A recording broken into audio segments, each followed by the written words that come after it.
24वां श्लोक। ब्रह्मार्पणं ब्रह्म हविः ब्रह्माग्नौ ब्रह्मणाहुतम् ब्रह्मैव तेन गन्तव्यम् ब्रह्म कर्म समाधिना दैवमेवापरे यज्ञम् योगिनः पर्युपासते ब्रह्मज्ञावपरे यज्ञम् यज्ञेनैवोपजुह्वति श्रोत्रादीनिन्द्रियाण्यन्ये संयमाग्निषु जुह्वति शब्दादीन् विषयानन्य इंद्रियाग्निषु जुह्वति सर्वाणीन्द्रियकर्माणि प्राणकर्माणि चापरे आत्मसंयमयोगाग्नौ जुह्वति ज्ञानदीपते द्रव्ययज्ञास्तपोयज्ञाः योगयज्ञास्तथा परे स्वाध्यायज्ञानयज्ञाश्च यतयः संसितव्रताः द्रव्ययज्ञास्तपोयज्ञाः योगयज्ञास्तथा परे स्वाध्यायज्ञानयज्ञाश्च यतयः संसितव्रताः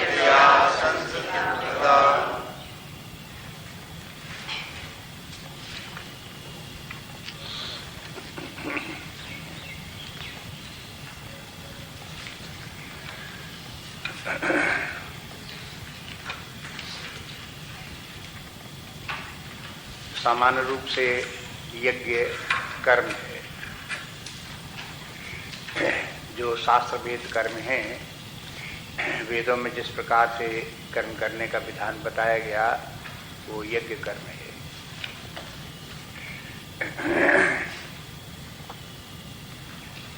तीसरे अध्याय में भगवान बता चुके कि देखो परब्रह्म परमात्मा ही ब्रह्म के रूप में ब्रह्मा जी के रूप में उपस्थित हुए। ब्रह्मा जी ने के मुख से वेदों की उत्पत्ति हुई, वेदों से कर्म की उत्पत्ति हुई, कर्म से यज्ञ की उत्पत्ति हुई। तो बोले अंत में कि ब्रह्म में यज्ञ में ब्रह्म विद्यमान है। जब ब्रह्म से ही सब परंपरा चली आ रही है, यज्ञ भी उसी का रूप है, तो यज्ञ में नित्यम यज्ञ प्रतिष्ठितम, वो ब्रह्म फिर यज्ञ में नित्य विद्यमान है।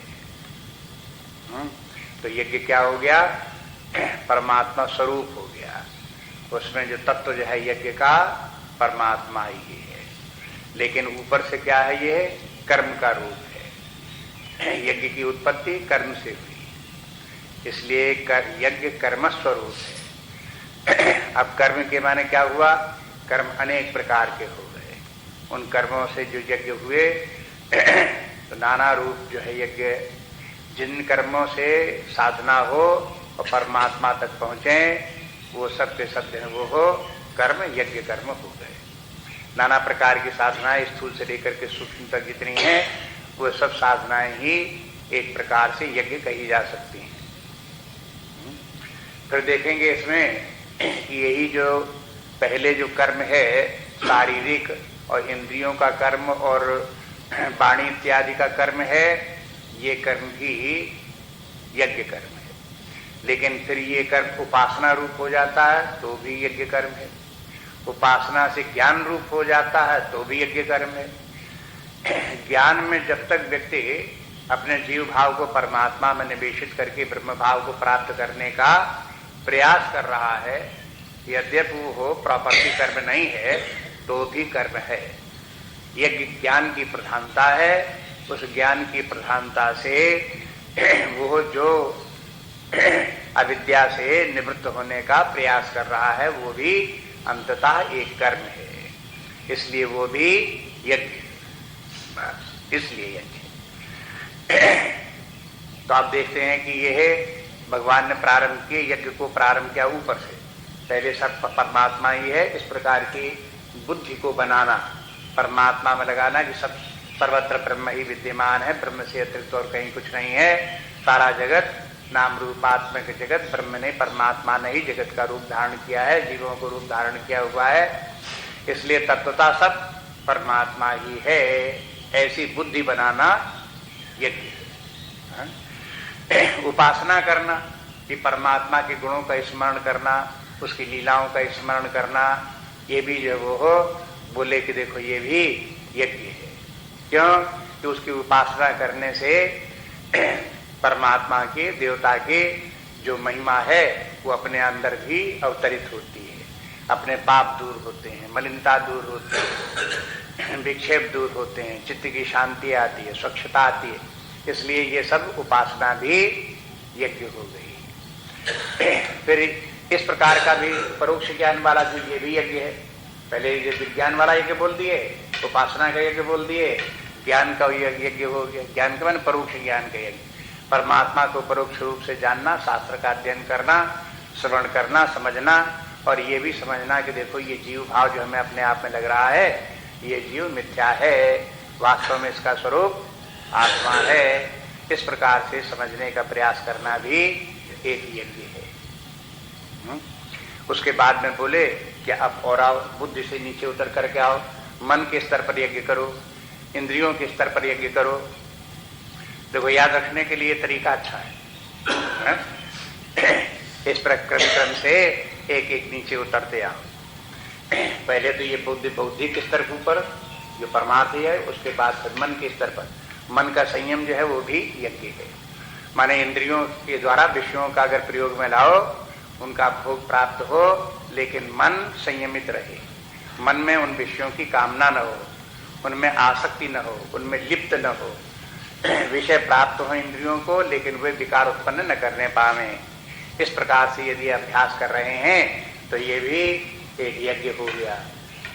ज्ञानेंद्रियों को, इनको भी संयमित रखो। संयम के माने ये है कि इन इंद्रियों का विषयों में जब विचरण हो तो आवश्यकता पर ही विषयों को ग्रहण करें, अनावश्यक विषयों को ग्रहण ना करें।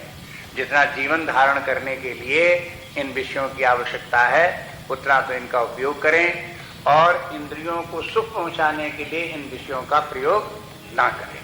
तो ये हो गया संयम, इंद्रिय संयम हो गया, तो ये भी यज्ञ हो गया। तो अब यज्ञ कोई यज्ञ करेगा, कोई दूसरा कोई यज्ञ करेगा, तीसरा कोई यज्ञ करेगा, इस प्रकार से भिन्न भिन्न प्रकार की यज्ञ हो गई, जिसको जो यज्ञ कर सके करे।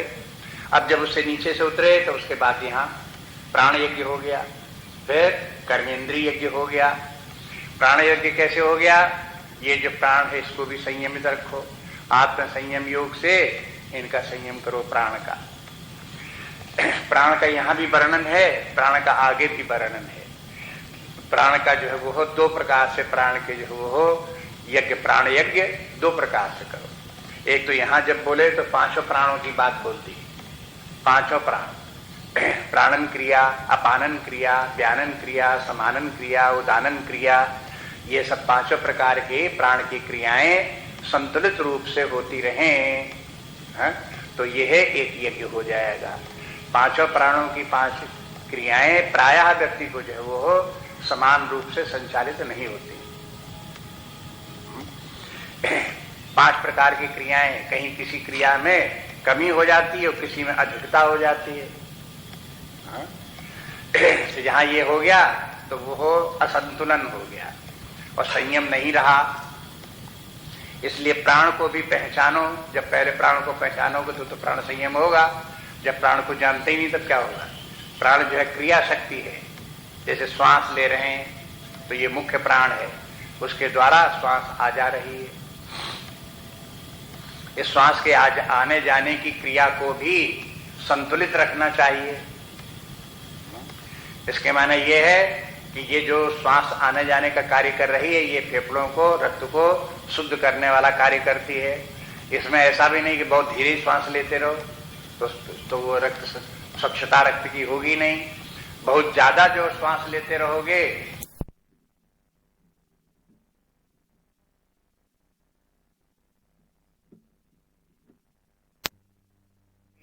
इसलिए मध्यम स्तर पर सांस इतनी पर्याप्त लेनी चाहिए। बल्कि लोग अभ्यास करते हैं कि सांस, गहरी सांस बराबर चलती रहे, लेकिन गहरी के माने हाँफते न रहे, लेकिन इतनी सांस आनी चाहिए अपने भीतर कि लंग्स का जो नीचे वाला भाग है वहां तक वायु का संचार हो जाए। है?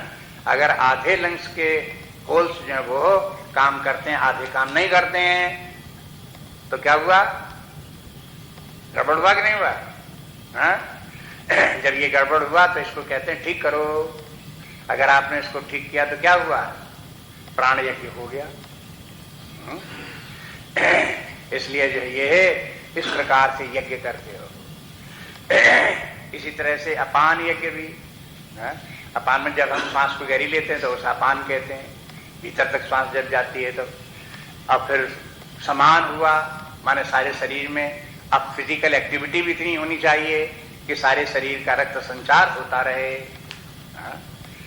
पाचन क्रिया भी ठीक चलती रहे, उसके लिए भी प्राण संचार भली भांत होता रहे। उदान क्रिया के माने जो इंद्रियां, सिर इत्यादि वाला भाग है, ब्रेन इत्यादि है, वहां तक भी प्राण पहुंचता रहे। नहीं तो जिन लोगों की प्राणन क्रिया, उदान क्रिया मंद होती है, उनका ब्रेन वीक हो जाता है। ये इंद्रियां जो है उनकी वीक हो जाती हैं, सुनाई कम देने लगता है, दिखाई कम देने लगता है, ये उदान क्रिया के कारण से है। तो अगर ये प्राणन क्रिया का समझें और ठीक ठीक इनका संचार करते रहें तो ये तो हो तो जाएगा यज्ञ, लेकिन फिजिकली व्यक्ति फिट रहेगा, मानसिक रूप से भी फिट रहेगा और आध्यात्मिक साधना करने का योग्य बना रहेगा। इसलिए इस प्रकार से यह है समस्त प्राण की क्रियाएं हैं, उनका जान करके उनका संचालन। अब इनका संचालन के माने बिजी रहने की जरूरत थोड़े है, केवल एक अभ्यास डालने की, आदत डालने की बात है। अपने व्यवहार काल में अपने व्यवहारिक जीवन को इस प्रकार से सेट कर लें हैं कि ये सब प्राणन क्रियाएं, पांचों प्रकार के प्राण की क्रियाएं भली भांत संचालित होती रहें, बस। उसमें व्यवधान ना आने पावे। अब इसके बाद इसी प्रकार से फिर हो गया कर्मेंद्रियों का। कल देख रहे थे, कर्मेंद्रियों को भी संयम रखो। कर्मेंद्रियों को संयम रखने के माने इनको भी प्रयोग में लाओ, न इनका अधिक प्रयोग करो न इनका कम प्रयोग करो। इस प्रकार से इनका जो ये इंद्रियों का भी संयम रखो।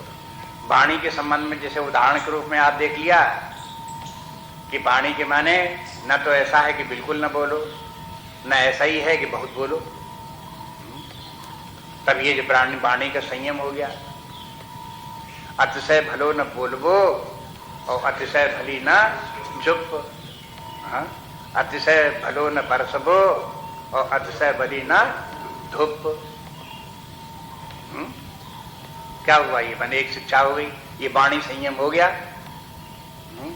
वाणी का संयम इस प्रकार से हो तो संयम रूपी, आत्म संयम रूपी अग्नि में वाणी की इंद्रिय का हवन हो गया। अब फिर वाणी के साथ में और बातें जो भगवान ने 17वें अध्याय में बताई उनको भी याद रखें कि बोलें तो धीरे बोलें, माने उसमें उद्वेग न हो। उद्वेग के लिए मनाही बहुत जगह की है। 12वें अध्याय में भी भगवान ने उद्वेग की मनाही की, अन्य जगह भी उद्वेग जहां ज्ञान इत्यादि का वर्णन किया है वहां पर भी उद्वेग की मनाही की। उद्वेग माने एक्साइट होना, एक्साइटेड लैंग्वेज प्रयोग करना, बोलना उसको वर्जित है, शास्त्र मना करता है। बोलने में एक्साइटमेंट नहीं होना चाहिए। इसलिए जो है अनुद्वेग करम वाक्यम सत्यम प्रियतम च, अनुद्वेग करम वाक्यम।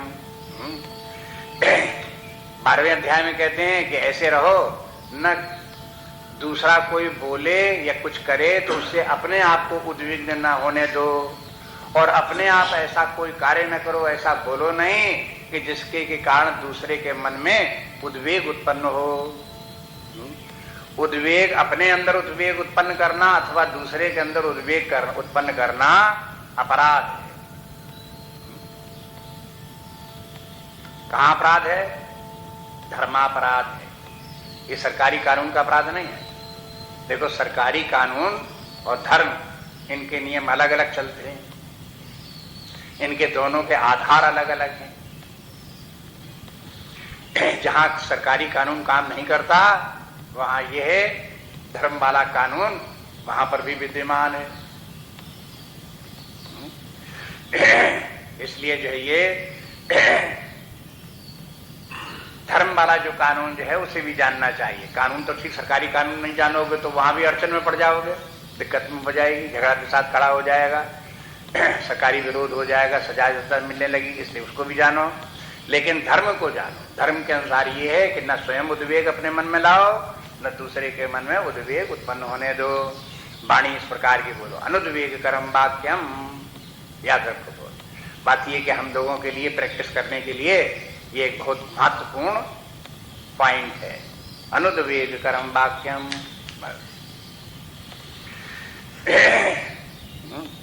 उद्वेग का अर्थ क्या है समझ लेना चाहिए अच्छी तरह से। पीसफुली बात करो, शांति से बात करो। अब जैसे कटु वचन बोल देना, आलोचना कर देना,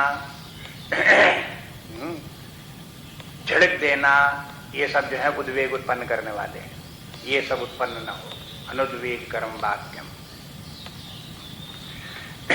अब लोग बाग जिनकी की आदत पड़ी होगी उद्वेग करी बात बोलने के लिए, वो अपने मन में कह लेते हैं, अरे साहब वो तो बोलना ही पड़ेगा, बिना बोले काम नहीं चलेगा।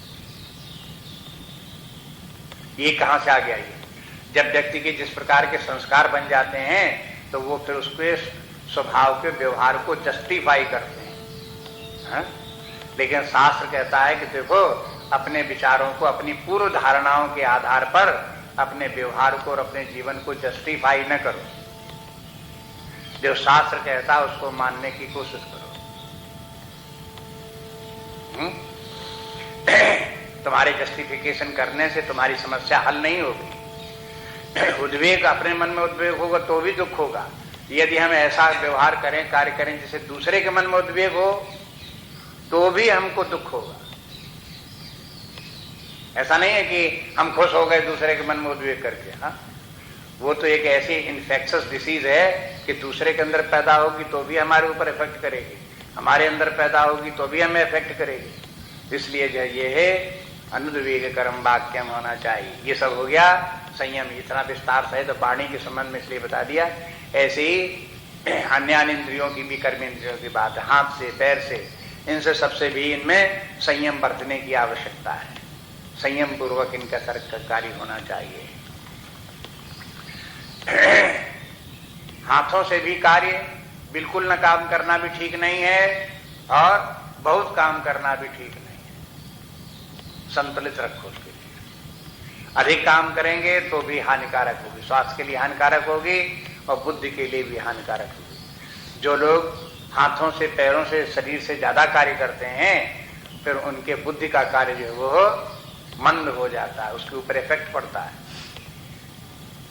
लेकिन जो लोग बुद्धि का ही काम ज्यादा करते हैं और हाथ से और पैर से काम नहीं करते, उनका फिर स्वास्थ्य बिगड़ जाता है, फिजिकली फिटनेस गड़बड़ हो जाती है उनकी। इसलिए भगवान का कहने की आवश्यकता है। यहाँ तो सूत्र रूप में एक बात कह दी गई कि समस्त इंद्रियों को आत्म संयम में रखो। आत्म संयम का मतलब बैलेंसिंग रखो। हाथों से भी कार्य करो लेकिन ज्यादा मत कार्य करो, पैरों से भी कार्य करो लेकिन ज्यादा कार्य न करो। तब जाके शरीर भी स्वस्थ रहेगा, मन बुद्धि भी स्वस्थ रहेंगे। तो होना क्या है कि हमें अपनी सारी पर्सनैलिटी को डेवलप करना है। अब चिन्मय मिशन क्या करता है कि देखो यही सब बातें जो आपको बता रहे हैं, इन सबको गीता के श्लोकों का आधार नहीं बनाते। हम लोग तो इन सबको गीता अध्ययन कर रहे हैं, उनसे सीख रहे हैं। लेकिन जब कोई दूसरी जनरेशन आवे, यंग पीपुल हों, युवा लोग हों, उनको यही सब बातें बतानी हो तो आपको गीता के श्लोक बताने की जरूरत नहीं। ये सब बातें जितने व्यक्तित्व के विकास के लिए उनको भी आवश्यकता है, वो भी पर्सनैलिटी डेवलपमेंट कोर्सेज ज्वाइन करते हैं। अब छोटे मोटे शहरों में तो इस प्रकार के इंस्टीट्यूट नहीं खुले हैं, लेकिन दिल्ली में, गाजियाबाद वगैरह में, वहां पर बंबई में ये पर्सनैलिटी डेवलपमेंट कोर्सेज का इंस्टीट्यूट खुल गए। अब वहां प्रोफेसर हैं, पढ़ाते हैं, पुस्तकें भी हैं उनकी, अब उनके पुस्तकों को उनको पढ़ाते हैं, ट्रेनिंग देते हैं कि देखो अपनी पर्सनैलिटी को ऐसे डेवलप करो। तो वो जो वहां गीता का नाम नहीं लेते, वहां रामायण का नाम नहीं लेते, लेकिन वहां उन्होंने साइकोलॉजी के आधार पर, फिजियोलॉजी, साइकोलॉजी, उसके आधार पर पर्सनैलिटी के डेवलपमेंट के उन्होंने व्यवस्था बना रखी। लेकिन यहाँ पर जितना भी गीता में फिजियोलॉजी भी है, साइकोलॉजी भी है, और डीप साइकोलॉजी भी है, और स्पिरिचुअलिटी भी है। ये सभी जितने हैं, व्यक्तित्व के जितने भी आयाम हैं, उनको सबको संतुलित रखने के लिए ये शास्त्र बताता है। इसलिए इनको भी ध्यान में रखें कि इस प्रकार से कर्मेंद्रियों का भी संयम रखें। अब बोले कि देखो इसके बाद में और कहते हैं कि अब और नीचे की यज्ञों में आ जाओ आप, इनसे भी स्थूल प्रकार की यज्ञों का है। अब इसमें आप देखेंगे कई यज्ञों को 28वें श्लोक में एक ही साथ कई यज्ञ बोल दिए। एक बात आप देखेंगे कि जब सबसे पहले सूक्ष्म यज्ञ, सूक्ष्माति सूक्ष्म यज्ञ, ब्रह्माग्नि इत्यादि थी, ये तो इसमें तो पूरा एक ही यज्ञ में पूरा श्लोक ले लिया। लेकिन आगे चल करके क्या किया, एक एक पंक्ति में एक एक यज्ञ आ गया है? अब धीरे धीरे करके क्या करते हैं यहाँ पर कि अब यहाँ पर आकर के एक ही श्लोक में कई यज्ञ हो गए। क्यों? कि स्थूल बात को बताने के लिए आपको बड़े भारी श्लोक की और तमाम बातों की जरूरत नहीं है। एक नाम ले दिया स्थूल में, बात खत्म। द्रव्य यज्ञ करो, अब इसके लिए पूरा श्लोक लिखने की जरूरत नहीं। बस अब इसमें आ गया द्रव्य यज्ञ एक यज्ञ, तपो यज्ञ दूसरी यज्ञ, योग यज्ञ तीसरी यज्ञ, स्वाध्याय यज्ञ चौथी, ज्ञान यज्ञ पांचवी, यतयः संसते व्रतः, पांच पांच आ गई एक ही बार। अब ये सब स्थूल, इनको समझने के लिए बहुत ज्यादा बारीकी की जरूरत नहीं है, विस्तार करने की जरूरत नहीं। शास्त्र का सिद्धांत ये कि जो बात स्थूल बातें हैं, मोटी मोटी बातें हैं, वो थोड़े शब्दों में कही जा सकती है, कह दो तो हम समझ जाएंगे लोग। लेकिन जैसे जैसे बात सूक्ष्म होती जाए वैसे वैसे उसका विस्तार करते जाओ, ज्यादा समझाने की कोशिश करो, तब बात व्यक्ति को समझना है। इसलिए बोले कि देखो द्रव्य यज्ञ क्या है, जहां द्रव्य की आवश्यकता पड़े वो द्रव्य यज्ञ है। और द्रव्य शब्द के माने क्या है? देखो द्रव्य के माने सामग्री भी है, और द्रव्य के माने टका भी है, धन भी है। तो जिस यज्ञ में सामग्री की जरूरत पड़े वो द्रव्य यज्ञ, जिसमें लकड़ी की जरूरत पड़े, जिसमें तिल की जरूरत पड़े, चावल की जरूरत पड़े, जिसमें घी की जरूरत पड़े, और थोड़े मखाने की भी जरूरत पड़े, थोड़ी गरी की भी जरूरत पड़े, ये सब क्या है? सब द्रव्य इकट्ठा करो, सब इकट्ठा करो तब यज्ञ करो, तो द्रव्य यज्ञ हो गया। ऐसे ही पैसा लेकर के कहीं पैसा का दान किया, वस्त्र का दान किया, अन्न का दान किया, इनमें सब में द्रव्य की जरूरत पड़ी। अब देखो कहाँ आ गए अब ये सब? अब धीरे धीरे करके आ गए शरीर से भी बाहर। द्रव्य की सामग्री जो वो बाहर स्थूल हो गई, पैसा स्थूल हो गया। अब कोई अपने पैसा कोई अपने मन के भीतर थोड़े भरा हुआ है। इसलिए जो है इनको धीरे धीरे करके इस प्रकार से आ जाओ, बहिर्मुखी होते चले आ रहे हैं, और बाहर की यज्ञ उनको करते चले आ रहे हैं। इसलिए द्रव्य यज्ञ जो है वो भी यज्ञ हो सकती हैं। इन यज्ञों के करने से भी व्यक्ति के व्यक्तित्व का विकास होगा। अब ये तो अब ऋषि मुनि जाने कि कैसे ही सब होगा। अगर कोई व्यक्ति इस प्रकार से सामग्री करके यज्ञ में आहुतियां देता है और उसके कारण से व्यक्ति के आंतरिक आध्यात्मिक विकास होता है, तो उसका क्या कार्य कारण संबंध है, इफेक्ट कैसे उसके अंदर पड़ता है, कैसे विकास होता है, ये तो वेद शास्त्र या ऋषि मुनि जिनकी की योग दृष्टि है उसके द्वारा देखते हैं, समझते हैं। अब स्थूल बुद्धि वाले व्यक्तियों को तो नहीं समझ में आएगा कि कैसे होता है। स्थूल बुद्धि वाले व्यक्तियों से पूछे कि भाई तुम आग जला करके उसमें आहुतियां क्यों देते हो? उससे क्या फायदा होगा? तो देखो क्या बोलेंगे, इससे वातावरण शुद्ध होता है। अब ये नहीं उनका ध्यान जाएगा इसके कारण से हमारे व्यक्तित्व का इंटरनल अपलिफ्टमेंट क्या हो रहा है, इंटरनल अनफोल्डमेंट क्या हो रहा, नहीं बता पाएंगे बेचारे। वो बस उनको यही दिखाई देगा कि चूंकि आहुतियां दी जाती है तो सुगंध निकलती है, तो वातावरण शुद्ध हो रहा है। तब जैसे जिसकी बुद्धि जिस प्रकार की होगी वो इस सूचना देता है, उसकी जो एक्सप्लेन कर रहा है, इसके माने उसकी बुद्धि बहिर्मुखी और स्थूल है, इसलिए वो एक्सप्लेनेशन इस प्रकार का दे रहा है। लेकिन ये सब जितनी भी यज्ञ हैं ये सब इंटरनल अपलिफ्टमेंट के लिए हैं। आगे चल करके भगवान बोल देंगे कि ये सब के सब जितने भी यज्ञ हैं ये सब किस लिए हैं? यान्ति ब्रह्म सनातनम।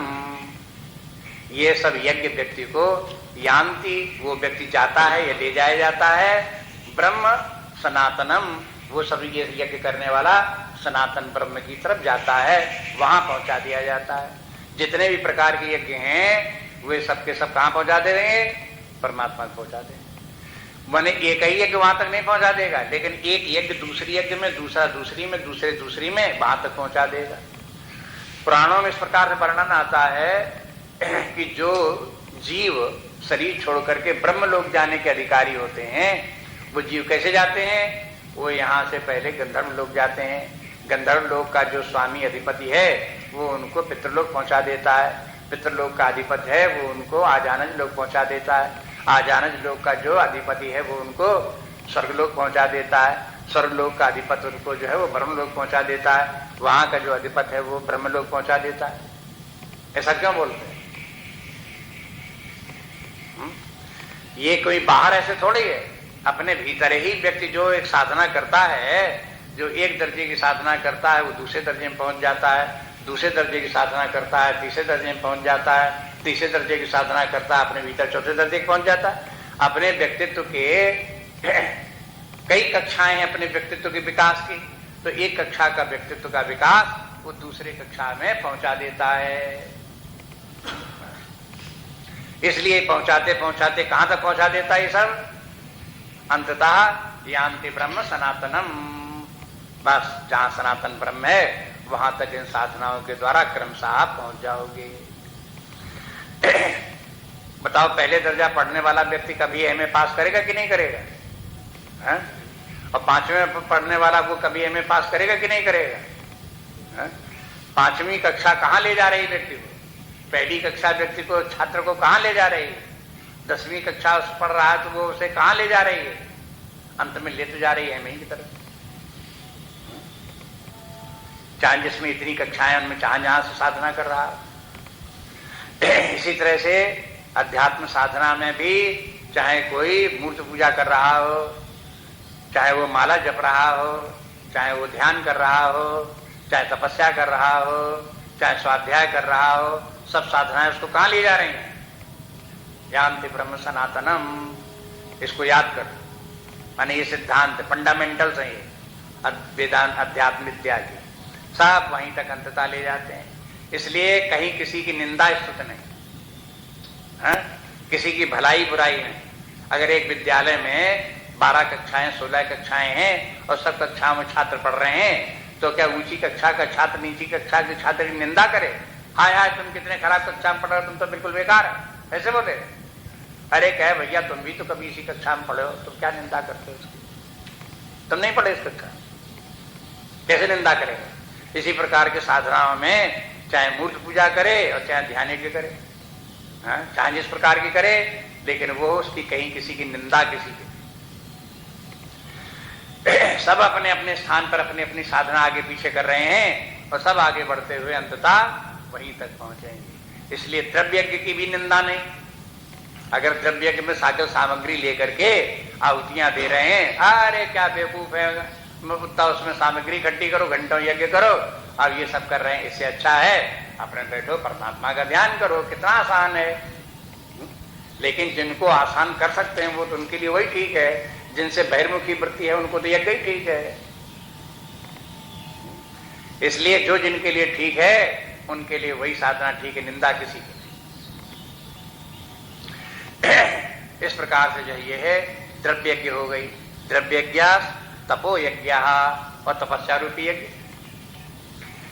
वैसे तो तपस्या का विधान इस प्रकार का है कि जो व्यक्ति अपनी कर्मेंद्रियों को, प्राण को, ज्ञानेंद्रियों को, इनको, मन बुद्धि को, सबको संयमित रख करके इनकी नष्ट होती हुई शक्तियों का संग्रह करता है और उस शक्ति को परमात्मा को प्राप्त करने के लिए लगाता है, वो व्यक्ति तपस्वी है, वो तपस्या कर रहा है। लेकिन अभी तक जितना जो वर्णन कर आए उसमें ये सारी तपस्या आ चुकी है। इसलिए जब यहां पर तप यज्ञ बोलेंगे तो इस तप यज्ञ के माने है कि जो व्यक्ति अपने कार्य क्षेत्र में जहां कहीं भी कार्य कर रहा है वहां पर वो डेडिकेशन के साथ कार्य करे, परिश्रम के साथ करे, कष्ट उठा करके अपने धर्म का पालन करे, यही उसकी तपस्या है। व्यवहार काल में व्यक्ति को अपने कर्तव्य का पालन करना होता है, उसमें क्या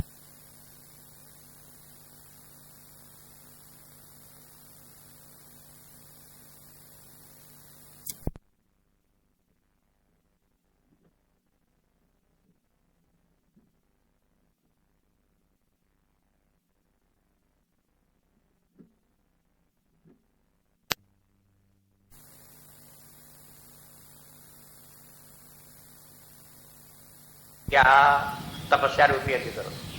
जैसे एक छात्र है, स्टूडेंट है, पढ़ रहा है 8वें दर्जे में, 10वें दर्जे में, और वो दिन रात पढ़ाई कर रहा है, न खाने की उसे चिंता, न पहनने की उसे चिंता, न खेलने की उसे चिंता, बराबर उसी पढ़ाई में लगा हुआ है, तो क्या कर रहा है? तपस्या कर रहा है। इसका नाम तपस्या है। अगर वो पढ़े लिखे नहीं, खेलने कूदने में लग जाए, टीवी देखने में लग जाए, वो अपने क्लबों में जाने की करने लग जाए, खाने की तरह तरह वस्तुओं के वो ढूंढने लगे, ये सब करने लगे, तो उसकी तपस्या भंग हो गई है। और तपस्या नहीं करेगा तो उसे सफलता नहीं मिलेगी। तो ये सब सफलता, जितनी भौतिक सफलता है और जितनी की पारमार्थिक सफलता है, इस सारी सफलता का आधार एकमात्र तपस्या है। बिना तपस्या के संसार में कोई व्यक्ति कभी कुछ नहीं कर पाया। जो लोग तपस्या नहीं करते, इजी गोइंग लाइफ व्यतीत करते हैं, आराम से रहो, ऐसे लोग तपस्याहीन बहीन व्यक्ति, उनको जीवन में कुछ प्राप्त नहीं होता, कोई अटेनमेंट जीवन का नहीं होता, केवल जीवन व्यतीत हो जाता है। दिन एक एक दिन तो कटते चले जाएंगे, करो कुछ न करो, साल साल बीत जाएंगे, सारी जिंदगी बीत जाएगी, खत्म। लेकिन जो तपस्या करने वाले व्यक्ति हैं, उनको लगेगा कि हमने जीवन में कुछ उपलब्धियां कर ली, कुछ प्राप्त हो गया। भौतिक क्षेत्र में करेंगे तो भी कुछ प्राप्त हो जाएगा, आध्यात्मिक क्षेत्र करेंगे तो वहां कुछ प्राप्त हो जाएगा, जहां जिस क्षेत्र में कार्य करेंगे वहां कुछ उपलब्धि हो जाएगी। इसलिए तपस्या करनी चाहिए। शास्त्री कहते हैं इसलिए तपो यज्ञ, तपस्या भी एक यज्ञ है। योग यज्ञ तथा परे, और फिर योग यज्ञ करो। अब योग यज्ञ क्या है? वैसे तो कहते निष्काम कर्म ही योग है, और निष्काम कर्म योग करना भी तपस्या है। सिंपल सा अर्थ ही है। योग प्राय जो शब्द आता है वो आता रहता है निष्काम कर्म योग के लिए। इसलिए अभी यहां पर निष्काम कर्म योग का वर्णन तपस्या के अंतर्गत नहीं आया, इसलिए इसी का अर्थ लगा ले कि निष्काम कर्म योग करना, ये भी एक यज्ञ है। लेकिन आचार्यों का क्या कहना, शंकराचार्य इत्यादि क्या कहते हैं? कहते हैं एक तो है योग और एक है अध्यास। अध्यास का योग में लय करना एक यज्ञ है। जैसे परमात्मा जो है वो तो योग है, नाम रूपात्मक जगत जितने भी नाम रूप हैं वो सब उसके ऊपर अध्यस्त हैं, उन नाम रूपों का उसमें लय कर देना जो है एक यज्ञ है। अब वो तो अंतिम यज्ञ है, इसको शुरू कहां से करते हैं? अब देखो, जैसे किसी व्यक्ति ने यज्ञ किया, अग्नि जलाई, उसमें आहुतियां दी, जब आहुति देता है मंत्र पढ़ा जाता है, स्वाहा बोला जाता है, वो तो यज्ञ हो रहा है। लेकिन अगर वो यज्ञ करने वाला थोड़ी सी ये भी बुद्धि लगावे कि अभी जब तक हमारे हाथ में ये चावल और तिल और ये सब जो ये सब हमारे हाथ में थे तब तक तो उसमें दिखाई देते थे ये काला काला तिल, ये इतना लंबा सा ये इस प्रकार का पीला पीला जौ, ये सफेद सफेद चावल, ये सब दिखाई देते थे। लेकिन जब हमने अग्नि में डाल दिए तो अग्नि में डालने पर उनका रूप क्या हुआ है? अब वहां तिल तिल रह गया है, चावल चावल रह गया, जौ जौ रह गया। क्या हुआ? उनके जो रूप थे वे सब रूप अपने कारणभूत तत्व में लय हो गए। बार बार डालो देखते जाओ कि देखो अभी तक तो ये रूप थे, अब इसमें डाला तो रूपों का क्या हुआ? कोई वस्तु तो विनष्ट नहीं होती, ना यहाँ पर साइंस के हिसाब से विनष्ट होती है और न वेदांत के अनुसार विनष्ट होती है। विनष्ट क्या होता है? उनके रूप बदलते हैं बस। किसी साइंटिस्ट से पूछो क्या हुआ? आज जैसे पानी को गर्म किया, भाप बन गई, तो ऐसा थोड़ी कि पानी नष्ट हो गया, पानी कन्वर्ट हो गया, भाप में कन्वर्ट हो गया, बस ये कन्वर्शन होता है, रूप बदल जाते हैं।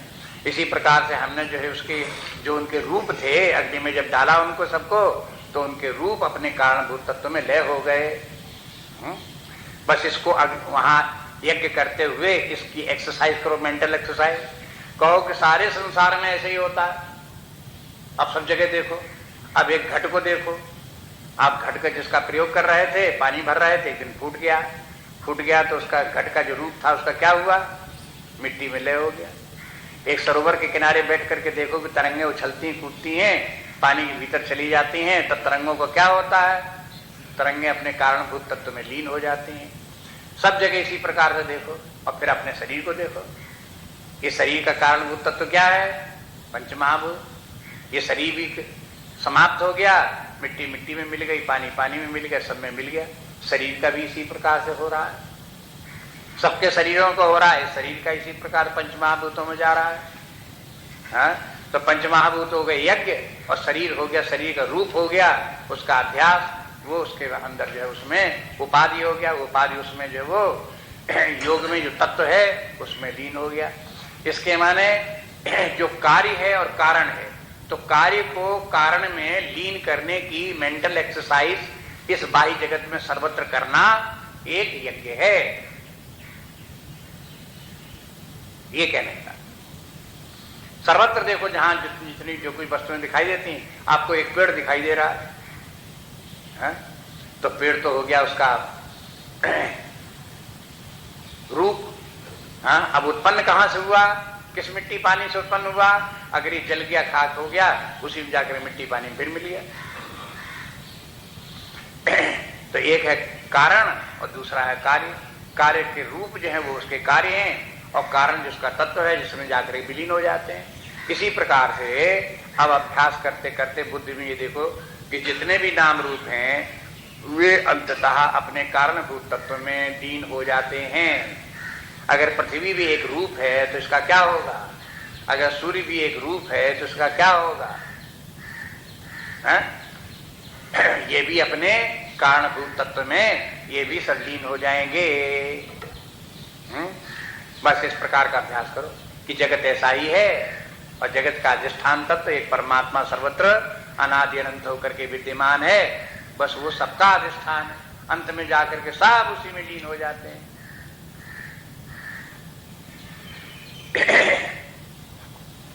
जितने भी यज्ञ हैं उन सब यज्ञों का अंतिम भोक्ता कौन है? कि परमात्मा। सब जाकर के उसी में लीन हो जाते हैं, और फिर परमात्मा किसी अन्य में लीन होता हो ऐसा होता नहीं, वो अंतिम तत्व है। इसलिए सर्वलोक महेश्वर जो परमात्मा है वो परमात्मा जो है समस्त यज्ञों का भोक्ता है, समस्त यज्ञों का अंत में, क्योंकि उसी की प्राप्त सब उसी में लीन हो जाते हैं। फिर बोले कि स्वाध्याय यज्ञ, स्वाध्याय यज्ञ करो। स्वाध्याय यज्ञ के माने क्या हुआ? शास्त्रों का अध्ययन करो, उसमें जो कुछ कहा गया उसे समझने की कोशिश करो। ये शास्त्रों को एक दिन पढ़ लेने से पूरा नहीं पड़ेगा। कुछ पढ़ेंगे, पहली बार पढ़ेंगे तो थोड़ा थोड़ा समझ में आएगा, दूसरी बार पढ़ेंगे और समझ में आएगा, चौथी बार, पांचवी बार, 10वीं बार, सैकड़ों बार आप पढ़ोगे, हजारों बार पढ़ोगे, 1000वें बार पढ़ोगे तो कुछ और समझ में आएगा। इसलिए शास्त्र की गहराई में प्रवेश करते करते आप अंततः कहां पहुंच जाओगे? यान्ति ब्रह्म सनातनम। इसलिए स्वाध्याय करते रहो। स्वाध्याय सारी जिंदगी किया जाता है, हाँ? वो एक जीवन का एक अंग होता है। बस निरंतर स्वाध्याय करते ही रहो, ये तपस्या है। और ये भी एक यज्ञ है। यज्ञ के लिए क्या कहा जाता है? यज्ञ बराबर यज्ञ करते ही रहो, रोज यज्ञ करते रहो। कौन सी यज्ञ रोज करते रहो? आहुतियां देने वाली, अग्नि जलाओ, आहुति रोज दो। एक यज्ञ होती, जैसे अग्नि जलाई, उसमें आहुतियां दी। क्या दी? 5 कौर लेकर के उसमें जब खाना बना तो उसके पहले अग्नि निकाली और खाने में से लेकर के उसमें 5 आहुतियां उसमें दे दी। चलो वो भी कर दिया। फिर बोले कि देखो एक तुम्हें यज्ञ और बताया। मैं क्या बताया? क्या कैसे करो कि जब अग्नि मत रखो अपने पास और हवन कर लो। फिर कैसे हवन होगा बिना अग्नि के? कहा कि 1 कौर लो और अपने मुंह में डालो। ओम अपानाय स्वाहा, ओम व्यानाय स्वाहा, ओम प्राणाय स्वाहा। ये कहते छांदोग्य उपनिषद है। ये उपनिषद कहता है यज्ञ ऐसे करो। ओम प्राणाय स्वाहा, ओम अपानाय स्वाहा, ओम व्यानाय स्वाहा, ओम समानाय स्वाहा, ओम उदानाय स्वाहा। हो गए यज्ञ? 5 एक हो गए, 5 आहुतियां हो गई। उसके बाद अपने खाते रहो। अब कहां यज्ञ हुई है? अब देखो इस प्रकार से यज्ञों के रूप बदलते रहते हैं। एक उदाहरण यज्ञ का यज्ञ और वैदिक यज्ञ है। कोई ऐसा नहीं है कि अवैदिक यज्ञ हो, भाई किसी ने अपने मन गढ़ंत कर लिए हो, तो नहीं है। वैदिक यज्ञ। इसी प्रकार से स्वाध्याय भी यज्ञ है। अब स्वाध्याय, अब हर यज्ञ में एक अग्नि की जरूरत पड़ती है और फिर उसमें कुछ सामग्री डालनी पड़ती है। स्वाध्याय यज्ञ में क्या करो? आगे जैसे बता दिया, ज्ञान यज्ञ। स्वाध्याय करते हुए ज्ञान की ज्वाला जलाओ और उसमें अज्ञान की आहुति देते रहो। रोज सवेरे उठो, कुछ न कुछ श्लोक गीता का पढ़ो। उसमें जो कुछ पढ़ा तो उसमें जो ज्ञान की बात लिखी वो ज्ञान की ज्वाला जली है। और जब ज्ञान की ज्वाला जलेगी तो क्या करेगा? वो अज्ञान का नाश करेगी। उसमें अज्ञान जो पहले से जो बात को हम नहीं जानते थे वो उसी ज्ञान में स्वाहा हो गया। स्वाध्याय यज्ञ।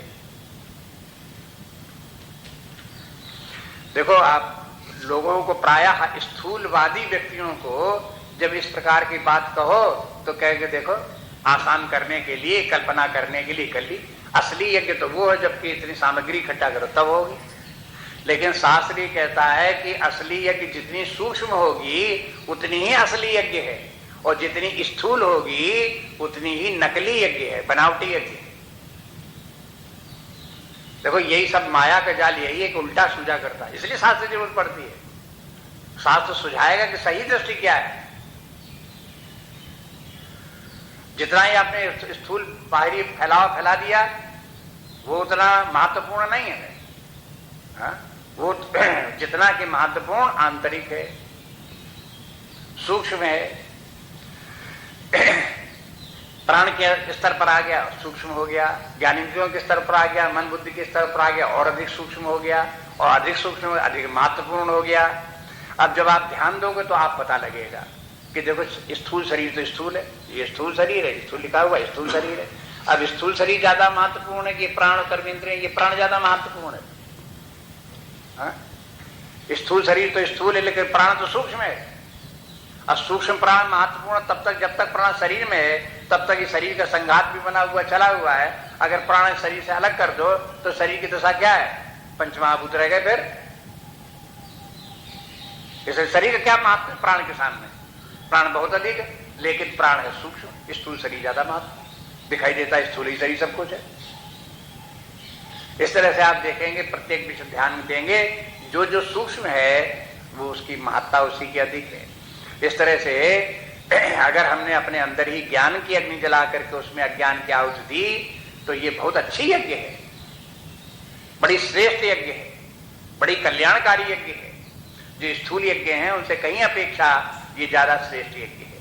इसलिए इस प्रकार की यज्ञ करनी चाहिए। स्वाध्याय यज्ञ, ज्ञान यज्ञ। ज्ञान यज्ञ में आप क्या लेते हैं? जब स्वाध्याय में भी ज्ञान ही है अन्यत्र ज्ञान यज्ञ के माने फिर ये हो गया कि जहां ज्ञान की चर्चा हो, आप बैठो, ज्ञान की बातों की चर्चा करो, लोगों से पूछो, लोगों को बताओ, डिस्कशन करो, आपस में इस प्रकार से हो तो वो भी एक यज्ञ हो रहा है। इसलिए अब यहां पर बराबर यही कहते रहते हैं, शास्त्रों का अध्ययन करो, ध्यान दो, तो सुबह से शाम तक हमारा हर काम यज्ञ होना चाहिए, हर काम यज्ञ होना चाहिए। हम स्वाध्याय करें तो भी यज्ञ हो रहा है, सत्संग चल रहा है तो भी यज्ञ हो रहा है, खाने बैठे तो भी यज्ञ हो रहा है, अगर हम लेकर पुस्तक लेकर के पढ़ने बैठे तो भी यज्ञ हो रहा है, माला लेकर के जप करने बैठे तो भी यज्ञ हो रहा है, अगर ध्यान करने बैठे तो भी यज्ञ हो रहा है, अगर हम चल फिर रहे हैं, घूम रहे हैं तो भी यज्ञ हो रहा है। इस प्रकार से हर वक्त हर समय यज्ञ, सारा जीवन यज्ञ में हो। यज्ञार्थात कर्मणोन्यत्र लोकोयम कर्म बंधना, तीसरे अध्याय का, यहां नहीं है। यज्ञार्थात कर्मणोन्यत्र, यज्ञ के अतिरिक्त यदि कहीं दूसरा काम आपने किया तो क्या होगा? कर्म बंधना, बंध गए कर्म बंधन में। इसलिए कर्म बंधन न बंधने पाओ, इसलिए सारे जिंदगी सारे दिन यज्ञ ही करते रहो। अब यज्ञ ही करते रहो, आग जलाए बैठे रहो, ये थोड़े मतलब यज्ञ करते रहो तो सारा जीवन संयमित व्यवस्थित साधना में बराबर रहे। लौकिक कार्य भी कर रहे हैं तो भी साधना में होना चाहिए, धनोपार्जन इत्यादि कार्य कर रहे हैं तो भी यज्ञ भाव से होना चाहिए, इंडस्ट्री कारखाने चला रहे हैं तो भी यज्ञ भाव से होना चाहिए, जितने भी कार्य कर रहे हैं सब में यज्ञ भाव सब में रहो। देखो कैसे यज्ञ की जा सकती, 24 घंटे यज्ञ हो। इसलिए ज्ञान यज्ञ यतया संस्थित व्रता, अब ये सब यत्न करने से होते हैं। यत्या बोला क्योंकि सब में इनमें प्रयास करना पड़ता है, अपने आप ये सब यज्ञ नहीं होते। व्यक्ति को यज्ञ के महत्व को समझना पड़ता है, ध्यान देना पड़ता है और उसी प्रकार से अपनी बुद्धि बनानी पड़ती है, तब उसका यज्ञ होता है। संसित व्रता, जिनका के व्रत संसित है, संसित व्रता के माने, संसित के माने धारदार, वैसे संस्कृत में है धार, जैसे चाकू के ऊपर धार दर दी, तो संसन कहलाता है। लेकिन यहाँ धार से मतलब नहीं है, यहाँ के माने शुद्ध पवित्र। ये सब जितने भी यज्ञ हैं ये व्यक्ति को शुद्ध करने वाले हैं, पवित्र करने वाले हैं, निर्विकार बनाने वाले हैं। इसलिए जो है इस प्रकार से इन यज्ञों को करते रहो।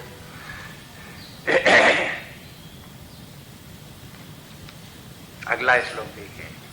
अपाने जुवति प्राणम प्राणे पानम तथा परे प्राणापान गतिरुद्ध्वा प्राणायाम परायणा। अपाने जुवति प्राणम प्राणे पानम तथा परे प्राणापान गतिरुद्ध्वा प्राणायाम परायणा। ये भी प्राणमय यज्ञ है, जैसे आपको बताया था, एक प्राण की यज्ञ पहले बताई थी, 5 प्राणों की।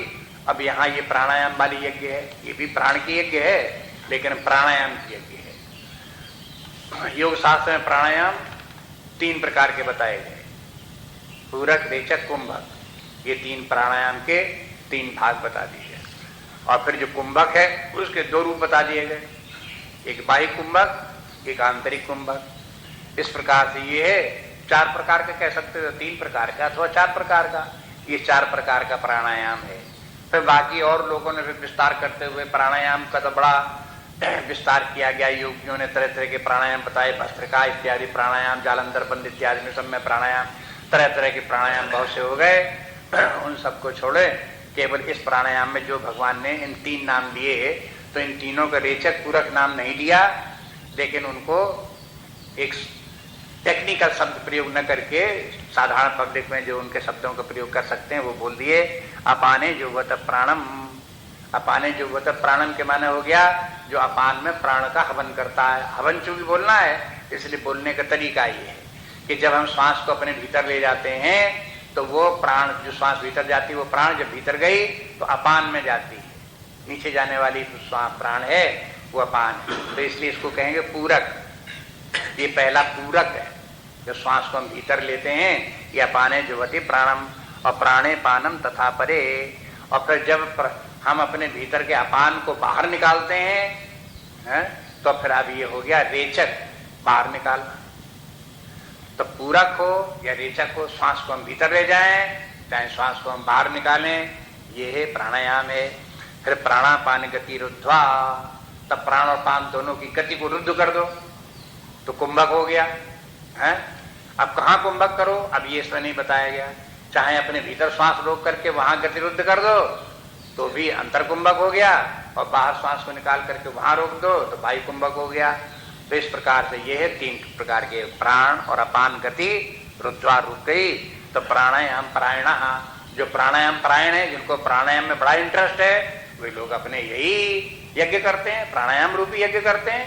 तो दुनिया में तो तरह तरह के लोग हैं, तरह तरह की बुद्धियां हैं, किन्हीं किन्हीं को प्राणायाम ही बड़ा इंटरेस्टिंग लगता है, बड़ा काम का लगता है। कहते प्राणायाम काम से बड़ा होता है, बड़ी सिद्धियां प्राप्त होती हैं, स्वास्थ्य भी बढ़िया रहता है, बुद्धि भी बढ़िया होती है, सिद्धियां मिल जाती हैं, देवता भी दिखाई देने लगते हैं, आकाश में भी उड़ने लगते हैं, शरीर ही हल्का हो जाता है, ऐसा हो जाता है वैसा, जाने कितनी बातें करते हैं। तो जिन लोगों को यही सब इसमें आश्चर्य लगता है वो अपने यही करते हैं। लेकिन ऐसे करने वाले जो है ये भी यज्ञ है।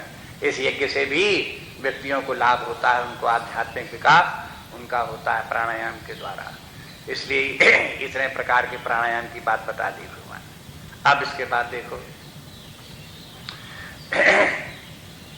प्राणायाम के संबंध में प्रश्न प्राय लोग पूछते रहते हैं। तो एक सामान्य प्राणायाम है, जिसमें वैसे कुछ प्राणायाम ऐसे हैं जिनको कि कुछ क्या प्राय प्राणायाम की ऐसी साधना है जो अपने मन से नहीं करनी चाहिए, यह पुस्तक में पढ़ करके भी नहीं करनी चाहिए, किसी व्यक्ति को देख करके भी नहीं करनी चाहिए। फिर कैसे करनी चाहिए? किसी व्यक्ति से सीख करके करनी चाहिए। दूसरा व्यक्ति जो इसको जानकार हो, जिसने ये प्राणायाम की क्रिया की हो और उससे उसका लाभ हुआ हो, हानि ना हुई हो, उसको लाभ हुआ हो, इंप्रूवमेंट उसने पाया हो उस प्राणायाम के द्वारा, ऐसे अनुभवी व्यक्ति के द्वारा पूछ करके तब प्राणायाम की क्रिया करनी चाहिए। बस ये प्राणायाम के संबंध में योग शास्त्र आदि ग्रंथों में भी सावधानी कर दी गई है। अब उसके बाद देखो अपरे नियताहारा प्राणान प्राणेषु जुह्वति सर्वप्येते यज्ञविदो यज्ञक्षपिति कल्मषा अपरे नियताहारा प्राणान प्राणेषु जुह्वति सर्वप्येते यज्ञविदो यज्ञक्षपिति कल्मषा। अपरे नियताहारा कहते, वैसे तो इसमें प्राणायाम एक और लिखा है, प्राणान प्राणेषु जुह्वति, एक यज्ञ तो ये है, और एक यज्ञ है अपरे नियताहारा, आहार का संयम रखना भी ये प्राणायाम है। लेकिन पहले बोले कि नियताहारा, एक नियत आहार वाला जो है प्राणायाम करो। नियत आहार के माने क्या है? न ज्यादा खाओ न कम खाओ, बैलेंसिंग डाइट। ये भी एक जो है वो यज्ञ है। ज्यादा खा गए तो यज्ञ बिगड़ गई, यज्ञ नहीं हुई फिर, और कम खाया तो भी यज्ञ नहीं हुई। हाँ देखो 6वें अध्याय में आएंगे तब फिर भगवान बताएंगे युक्ताहार विहारस्य युक्त चेष्टस्सु कर्मसु, ऐसे बोलेंगे 6वें अध्याय में। अगर कोई व्यक्ति इस प्रकार से अपने खाने पीने और व्यवहार में संतुलन नहीं रखता है तो फिर योगो उसका योग कैसा होता? संतुलन नहीं रखेगा तो उसका योग साधना कष्टकारक हो जाएगी। जो संतुलन रखेगा योगो भवति दुःखहा, फिर उसका योग जो है वो दुखों से छुटकारा कराने वाला होगा। इसलिए जो ये है नियताहारा होना चाहिए। तो नियत आहार का अभ्यास डालें, स्वाद के बसु जिह्वा के बसीभूत होकर के कम ज्यादा नहीं खाना चाहिए, जितना शरीर के लिए हर व्यक्ति की। अब कोई पूछने लगे तो कितना खाना चाहिए जब नियत आहार होगा? तो आप बताओ कितने किलो खाओ, कितने ग्राम खाओ, कितने वो खाओ, ऐसा नहीं होता है।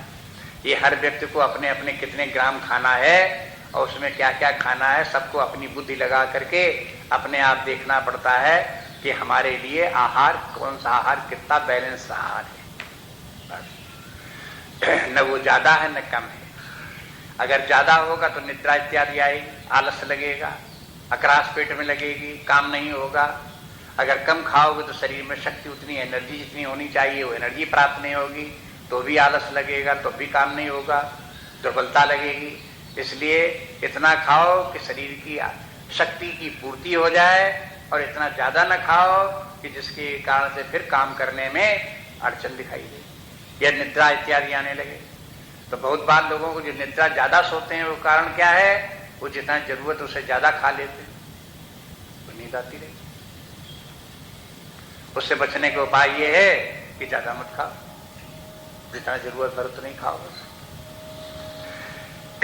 खाने में भी इस प्रकार का खाओ जो शरीर के लिए विभिन्न प्रकार के, आजकल तो बता दिए गए कहाँ कितना कैलोरीज खाना चाहिए, कितना उसमें प्रोटीन होना चाहिए, कितना कार्बोहाइड्रेट होना चाहिए, कितना उसमें शुगर होना चाहिए, कितना साल्ट होना चाहिए, सब पहले ही बता दिया गया। उसको हिसाब से थोड़ा सीख करके उसी हिसाब से बैलेंस डाइट रखे, उसी प्रकार से करना चाहिए। तो देखो ये सब युक्ताहार, बिल्कुल प्रारंभिक यज्ञ कोई करे तो युक्ताहार ही से शुरू करे।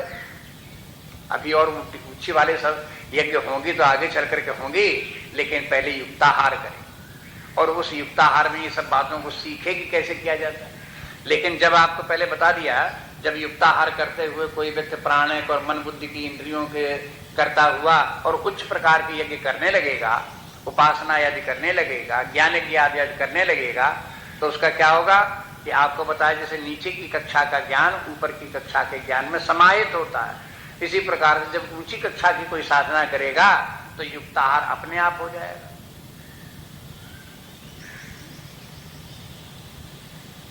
लेकिन ऊंची साधना करेगा नहीं तो अपने आप नहीं हो जाएगा,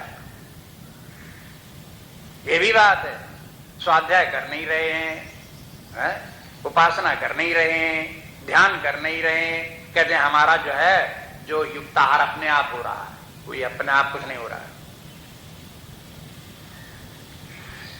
इसलिए प्रारंभ में यदि और कोई साधनाएं आप नहीं कर रहे हैं, उच्च प्रकार की नहीं कर रहे हैं, तो कम से कम युक्ताहार तो करो, यहां से शुरू करो। इसलिए कहते हैं अपरे नियताहारा, नियताहार बैलेंस, नियताहार माने बैलेंस डाइट, जितनी डाइट जिसके के लिए वैद्य डॉक्टर निर्धारित कर दे उतनी, नियत के माने प्रेस्क्राइब डाइट, जितनी प्रेस्क्राइब डाइट हो उतनी खाओ। उसके बाद जो ये प्राणा प्राणी से जुहती, ये भी अब ये प्राणों का प्राण में हवन करो, ये भी एक यज्ञ है। अब प्राणों का प्राण में हवन करने के माने क्या है कि देखो ये प्राण जो है वो हो कई स्तर प्राण के। अब एक तो यही बता दिया प्राणपान वायु समान इत्यादि, इन सब प्राणों के ऊपर विजय प्राप्त करनी पड़ती है। एक एक प्राण के ऊपर जितने विजय प्राप्त हो जाए उससे दूसरे प्राण पर आ जाओ, दूसरे प्राण पर विजय प्राप्त हो तीसरे प्राण पर आ जाओ। इस प्रकार से एक प्राण की आहुति दूसरे प्राण में दे करके उच्च स्तर के प्राण पर पहुंच जाते हैं। ये योग की बातें हुई कि किस प्रकार से क्या करते हैं।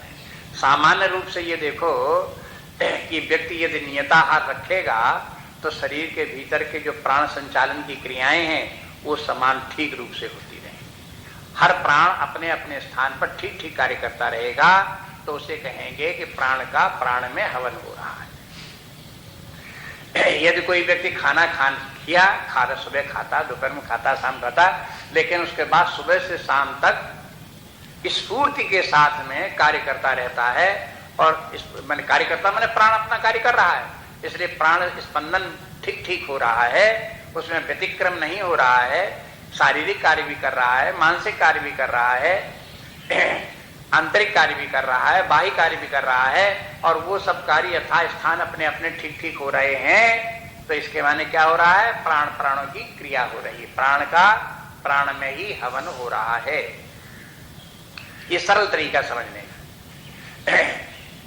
और यौगिक तरीका, टेक्निकल तरीका क्या है, उसमें यह है कि एक प्राण का, जब एक प्राण के ऊपर विजय प्राप्त हो जाए तब दूसरे प्राण के ऊपर आगे बढ़ना, उसकी भी विजय प्राप्त करने का प्रयास करना प्राण का प्राण में हवन है। क्योंकि प्राणों के ऊपर विजय प्राप्त करनी होती है। प्राणों विजय प्राप्त करने के माने क्या है, वो प्राण हमारे कंट्रोल में हो। ये प्राणों का कंट्रोल करना, उनको अपने अधिकार में रखना, उनको अपने आदेश के अनुसार उनको संचालित करना, तो उसमें एक एक प्राण का क्रम क्रम से उनके ऊपर संयमन करते हुए नियंत्रण करना पड़ता है। तो बात, वो टेक्निकल बात हो गई। अब ये बोले सर्वप्येते यज्ञ विदा, ये इतने प्रकार के जो लोग ये साधनाएं करते हैं सब यज्ञविद हैं, माने यज्ञ के सब यज्ञ को जानते हैं, माने ये सब यज्ञ को जानते हैं और सभी लोग यज्ञ कर रहे हैं, सबकी अपने अपने प्रकार के यज्ञ हैं। इस प्रकार से यहां पर आकर के यज्ञों के नाम खत्म हो गए। सब कुल 13 प्रकार के यज्ञ हैं। पहला ब्रह्मार्पणम एक, और उसके बाद 12 प्रकार की, और सब प्रकार के मिला करके 13 प्रकार के यज्ञ हैं। इन 13 प्रकार के यज्ञ कहा, ये सब 13 प्रकार के यज्ञ करने वाले जितने व्यक्ति हैं सर्वप्येते यज्ञ विदाहा। और यज्ञ छपित कलमश आके माने क्या हुआ, यज्ञ के द्वारा उनका कलमश छपित हो जाता है। माने सब यज्ञ करते हैं, किस लिए करते हैं, जिससे कि उनका कलमश समाप्त हो। तो अब देखो, एक बात तो ये हुई, यज्ञ कार्य, 2 कार्य यज्ञ करता है। एक तो कलमश को दूर करता है, और दूसरा अगले श्लोक बताएंगे यान्ते ब्रह्म सनातनम, और वो यज्ञ व्यक्ति को परमात्मा तक पहुंचाता है। और यही हमें चाहिए, हमारे कलमश दूर हो जाए तो हमारे मानसिक शांति प्राप्त हो जाए, सुख प्राप्त होने लगे, जीवन में हमारा उत्कर्ष हो जाए। हमारे तो कलमश जो है वही हमारे लिए दुखदायी है, क्लेशकारक है, विकार है, मानसिक विकार है, काम क्रोध लोभ आदि है, ये सब कलमश है। अविद्या भी कलमश है, राग द्वेष भी कलमश है, ये सब कलमश है। ये सब समाप्त हो जाए तो व्यक्ति जो स्वच्छ हो जाए और आनंद में जीवन हो जाए, उसके आत्मा का आनंद अपने भीतर से प्रकट होकर के प्रकाशित हो जाए, आनंद अनुभूति होने लगे। इसीलिए सब यज्ञ, जब तक वो आत्मा का आनंद व्यक्ति को प्रकट नहीं होता तब तक क्या है, कलमश उसके ऊपर छाया हुआ है, और उस कलमश में व्यक्ति को कहीं न कहीं अभाव लगता रहेगा, कहीं कहीं दुख लगता रहेगा, कहीं कहीं असुविधा लगती रहेगी, कहीं कहीं उसे ऊब लगती रहेगी, परेशानी लगती रहेगी। कोई कोई व्यक्तियों को ऊब लगती रहती है, कहीं मन नहीं लग रहा, चलो कहीं